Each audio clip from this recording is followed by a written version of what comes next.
वीर धरणाच्या पाणलोट क्षेत्रामध्ये पावसाचा जोर वाढत आहे। यामुळे वीर धरणाचा विसर्ग वाढवण्यात आला आहे।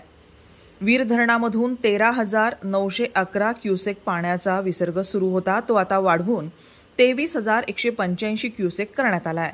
तर दुसरीकडे नीरा देवधर धरण 94.23%, भाटघर धरण 98.68%, तर गुंजवणी धरण 86% भरली आहेत। यामुळे या तिन्ही धरणांमधून विसर्ग सुरू करण्यात आला आहे। कोयना धरणाचे सायंकाळी 7 वाजताचे अपडेट्स आले आहेत।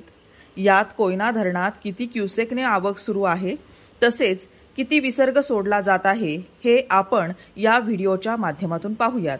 आज सायंकाळी 7 वाजता आलेल्या अपडेटनुसार कोयना धरणात 52,074 क्युसेकने पाण्याची आवक येत आहे। आज सकाळच्या तुलनेत कोयना धरणात येणाऱ्या आवकमध्ये घट झाली आहे। आज सकाळी कोयना धरणात 52,834 क्युसेकने पाणी जमा होत होतं। तर कोयना धरणाचा एकूण पाणीसाठा 86.78 टीएमसी झालाय। यात उपयुक्त पाणीसाठा हा 81.66 टीएमसी इतका आहे। कोयना धरण सध्या 82.45% इतकं भरलं आहे।